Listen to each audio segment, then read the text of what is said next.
Okay, welcome to what I'm calling the How to Evaluate Your Worldview series. This is going to be the introduction. We're going to talk about a really important dividing line that I think needs to be addressed to inform a bunch of the next videos. So I'm going to play a little clip from Peter Atkins. I just want to show who he is before we dive into it. So he's an English chemist and fellow of Lincoln College at the University of Oxford. He's having a discussion. The discussion is, can science explain everything? And it's between him and this man, John Lennox. He is a mathematician, biochemist, and author.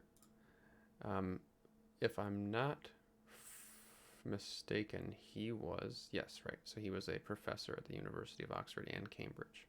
So he's a mathematician and a biochemist. So basically, the video that we're going to show is going to be between these two people of relatively, if not identical, credentials or similar credentials. So obviously he's a chemist and he's a biochemist and a mathematician. Oh, bioethicist. I'm sorry, not biochemist. Bioethicist and mathematician. Sorry, I read that wrong. So, they have pretty established and highly respected positions at a very respected institution. So we're going to dive into the clip, and what Peter Atkins is about to say is what I'm going to discuss in this clip. And he basically is saying that there are stupid questions, that there are some kinds of questions. And I've heard this sentiment echoed in the past, where people will say things like religion stifles science. So if you believe in religion, you're not going to be curious about the universe. It's going to stifle progress. And so I think Peter Atkins is going to kind of get into, a way of articulating that general concept. And then I'm going to discuss the nature of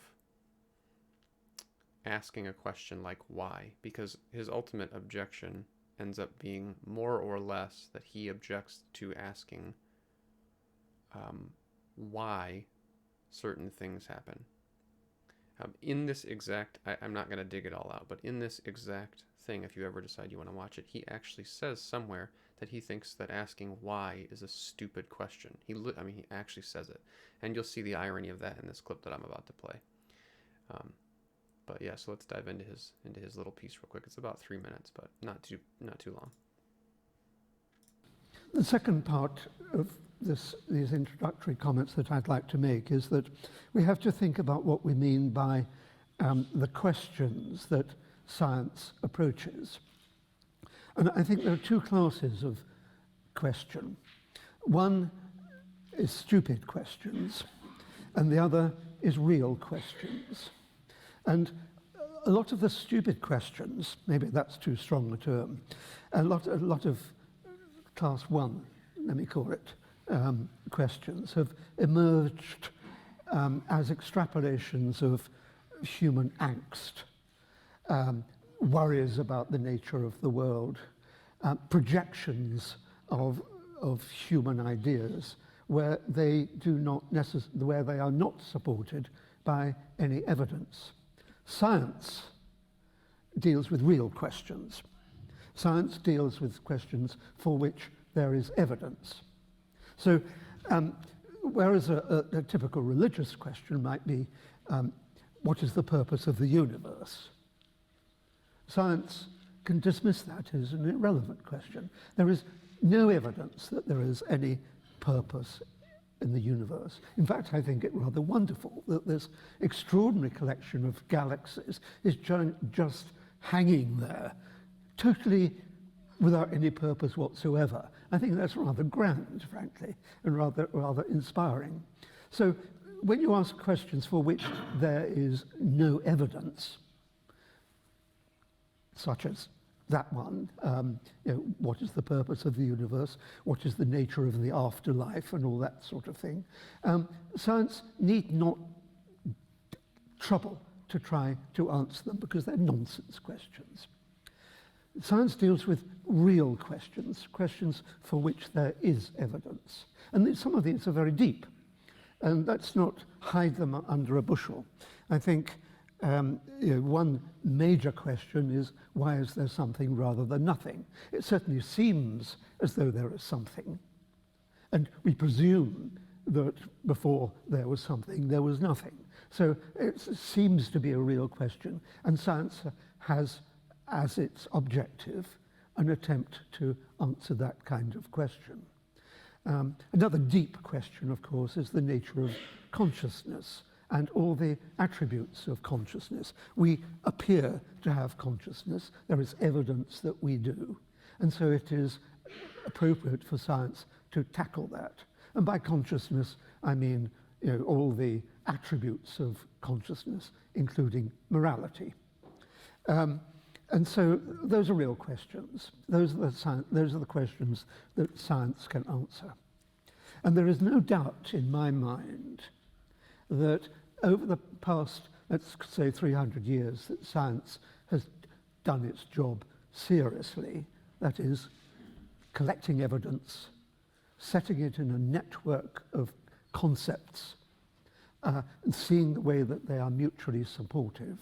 I think there's no doubt that over 300 years we have made extraordinary progress, and there is no reason other than pessimism to expect that science will grind to a halt and not answer all the real great questions of existence. Thank you very much. So,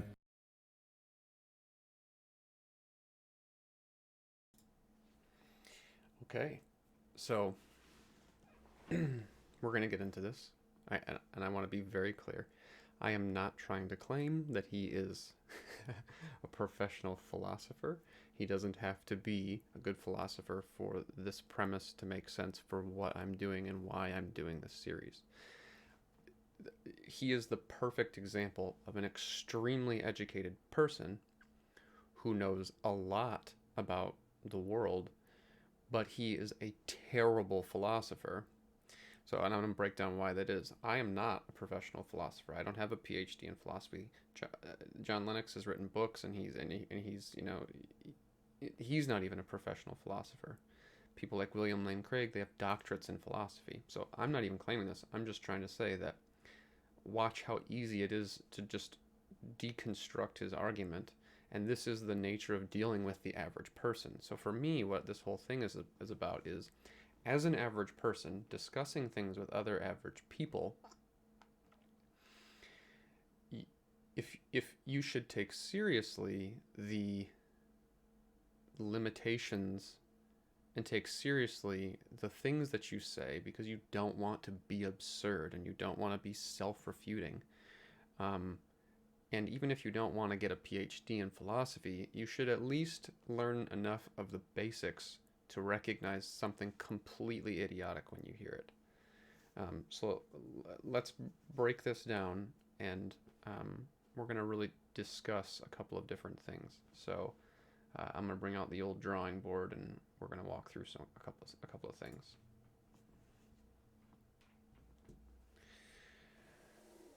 So he basically says that there are nonsense questions or stupid questions, and that these things are asking things for which there is no evidence. So, for example, he says, what is the purpose of the universe? And he says, which there is no evidence for. Well, the irony of that is, of course, you would have to look at the things that exist in the universe. And one of his best examples, even though I think it's very weak, is like planets that don't, as he puts it, don't serve a purpose. Well, what do you mean they don't serve a purpose? Don't they function inside of the ecosystem of the universe? They support and probably interact with the rest of the things that are in that universe. So he implies intrinsically that because he doesn't understand the ramifications of those things being there, he is assigning that purposelessness. Now, I'm not saying that he's wrong, because ultimately it could be purposeless, but the point is it's a baseless assertion out of his own ignorance. He doesn't know why they're there. He doesn't know if there is life. He doesn't know if the purpose of those planets is to support life, and if the purpose of other planets is to simply hold the fabric of the universe together because as it exploded, something needed to be there. Now, that's not to say that there is that purpose. Any of that is true. I'm not trying to make the claim that that's true, but the point is you can't assert something as purposeless because you're ignorant about whether or not purpose could exist. So then what you have to do is you say, does there appear to be purpose somewhere in the universe? Human beings definitely act as if there is a purpose. So one of my favorite things that he says, which is so ironic, is he says that science answers real questions. He takes it as this sort of internal drive that he has, that he wants to discover the nature of the universe. So he's assigning to his behaviors a want, a compulsion, something that is compelling him to discover something.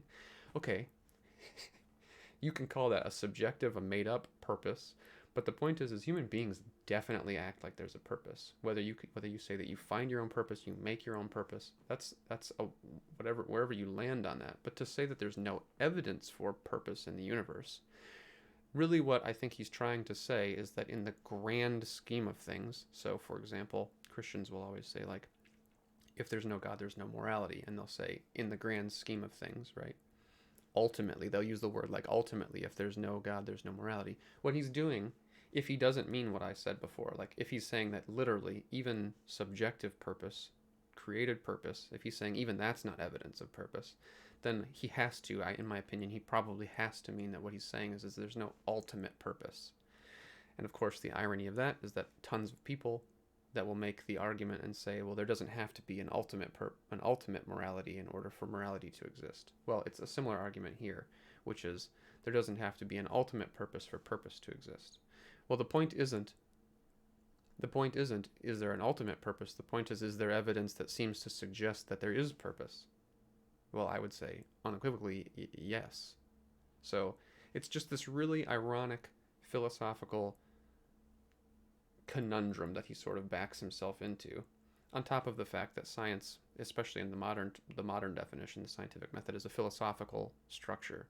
It's a philosophical framework that enables you to discover objectivity if things are consistent, if the laws of the world seem to be consistent. So science can't explain that because it's not science, it's philosophy. So as John Lennox, we're not going to get into his response, but he basically says, if you describe science as observing and then comparing notes, he's like, well, yeah, of course that can explain everything, because you're just saying what is, and then you create some form of interpretation, and you just continuously compare notes to find out who has the best answer and what about the observations of existence. So for example, if you were to observe humanity, you would see this weird trend to continuously perform and pursue some end. They're trying to accomplish some specific thing. So for Peter Atkins, he seems purpose-driven in the truest sense of the phrase. He seems compelled to discover the nature of, like, the chemical world. Now the question, what he would say is asking why he does that is a stupid question. Well, that's fine. You can say anything you want. Maybe that is a stupid question. But I want to show something really important, and this is where it gets in for me. So I have heard in the past, and he does say it in the video. I'm not going to find it. I don't feel like digging it out. But if you watch this, if you really want to refute me, go watch the video for yourself and prove that he doesn't say it. But I watched this whole thing, and he says at some point, like, that basically why is a stupid question. Asking why is dumb. So I want to show you something. So there's the question why, right? So I want to operate right now. There's a vacuum. There's no input. Nobody said anything. There's no world around you. Just let's put the question why in a total vacuum. This question is pointless because it has no substance. It has nothing that it's referencing. It's not asking why about something. It's not asking why in the direction of something. So if why is a stupid question, and I want to, and if why is a stupid question intrinsically, well, somebody might switch and say, okay, well, if you don't like the word why, then I'll ask what for. And he would probably say, okay, well, what for is a stupid question, because you don't have to, what doesn't require for. Okay, this is where it starts getting interesting. What for is almost identical to why. Why is a concept. Why is a question saying a thing happened which implies a cause of that thing. Why did that happen? If that doesn't sound like science to you, I don't know what does. The whole thing is you see something that's happening, you observe something in the evidential world, and you say, why is that happening? You ask, what is happening, how or why is it occurring that way. So what he's trying to say is basically that the question of why, which is a what for, or given this circumstance, what is driving this to happen. What he really wants to say is that asking like metaphysical or existential questions he thinks is stupid. Well, okay, but everything you're doing is asking questions about sort of the metaphysical, the tangential, the evidential world. It's all these metaphysical style questions. And so I just want to underline that, and then I want to get into something really specific. Let's say that you ask, go back to the vacuum, and you ask why, right? No input, you're not asking why about anything, nobody asked you, nobody said anything to you, you're just standing in the void with nothing around you, and you just say, why? Well, it doesn't mean anything. In the same way that asking what. So he likes the question what. What does this do? Or what is it? How? He thinks that those are good questions. As I showed, what for is another way to represent the question of why. So we're talking about concepts, not even words. So he's trying to debate semantically the construction of words. Rather, he's basically refuting that he likes the concept of saying something happened.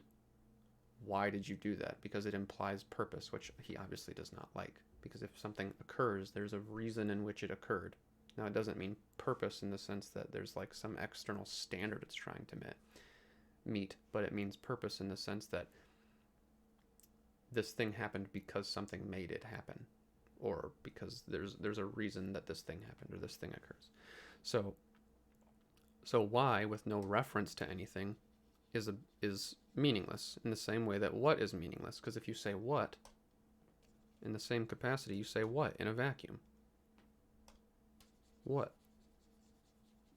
Now, somebody might say, oh, well, if you just say the word what, it kind of implies that maybe you didn't hear something. Okay, well, that's extra context you don't have access to. We're not talking about you're standing next to somebody else and you think you hear a sound and then you say what, because that's like, did you hear that? But we're talking about what in a total vacuum. So the question of what is in a vacuum.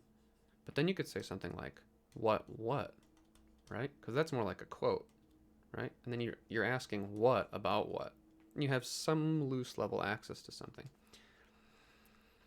So you're basically saying what about what? Like, what are you trying to say about what? What do you mean by what?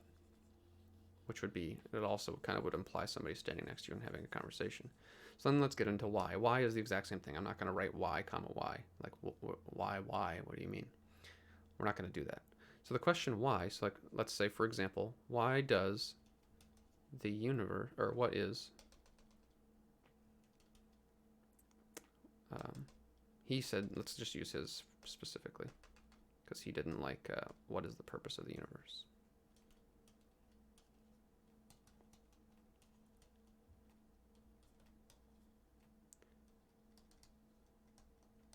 Right? That's what he says. What is the purpose of the universe? That's the question he doesn't like. So I want to discuss something that's specific to this. So people will often say that religion stifles science, that it limits progress. But I want to show why I don't believe that that's the case. So for example, in religion, you would believe that God made the universe unravel a certain way. So like Newton is one of the famous ones. He has a quote that basically says like, gravity says, gravity explains, why the planet sits in that particular place, but it says nothing about the person that hung it there. So, and there's tons of quotes that credit him with basically saying that the reason that he believed that science could be done was because he believed that there was an order and like a lawgiver, there was a creator behind it that made him believe things would be consistent and follow rules and follow laws.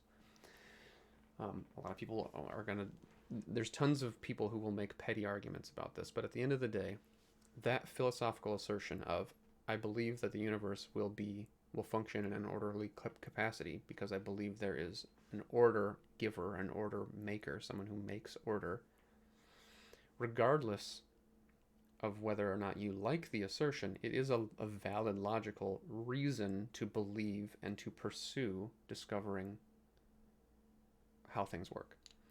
So in this question, what is the purpose of the universe? The irony is from a religious perspective, you do ask this question. You say, what is the purpose of the universe? But what people miss is that in order to say what is the purpose of the universe, you have to know and discover what is the universe, right? In order to say what is the purpose of the universe, you already have to have discovered or understand what the universe is. How is the universe? Like, you need to know these characteristics about these things. You have to discover them. You can't even ask, why is life like this? Right? Because that's like a metaphysical question. You're asking something that's like extra. But in order to even ask this, you have to know and discover the what and how of life.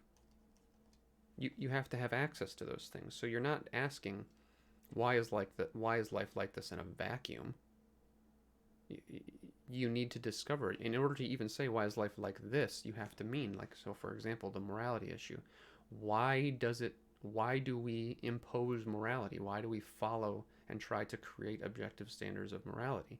That's not an invalid question, because what you're saying is that the trend of this world, as humans interact in it, is an imposition of some kind of line drawing. We believe that we operate as if there are legitimate moral goods and moral bads that are objective and that we need to meet those standards.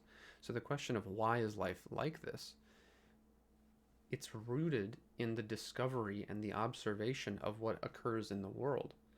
And this is just the reality of it. It doesn't stifle science in any way. What you could say is that it might change the way that you think about what kinds of theories are possible, but it doesn't do anything to the nature of discovering what is happening. It might change the inferences that you make based off of the data, but the ability to contaminate your experience exists on both sides of the fence. So for example, let's just say in a world where God exists, atheists who believe that there's no evidence for a God might interact with their experiment in a way that is enabled by their presuppositions, and that can contaminate both the experiment and the results. But that's the same is true in the reverse. So the point is in order for the assertion that religion poisons science, religion has to be false as a presupposition. It has to already be false in order to say that it poisons it. Because if it's not false, then it is objectively true, and science will match it, because that's just the nature of reality. If the world is unfolding in a world where God is real, and like let's just say the Christian teaching is true, where it's actually objectively true, then the world will match that. And so what you're accusing others of is actually the inversion, and what you're doing is actually stifling science, because you're proposing and inserting things that aren't true into the process, into a world where your opposition is actually correct. So this whole assertion, this whole argument is just it only even makes sense if you presuppose your presupposition is true. It doesn't even make sense. It's a completely incoherent argument. If both parties, regardless of their presuppositions, are observing the universe and making notes and trying to be as objective as possible, if they're both doing that, which I'm sure most would, then the only thing that you can argue is whether or not their inferences are reasonable. The evidence is the same. It's the definition of the way things function. Now, you could argue that the definition of what evidence is, the allowable submission of evidence, you could debate that, I suppose, and say, well, only this kind of evidence is allowed. Well, okay, that's up to you. But if you can't come to terms, and one person believes that a certain kind of evidence is valid, and it ends up being true that kind of evidence is valid, and you simply dismissed it because it's inconvenient to your point on either side, this can be on either side of this debate.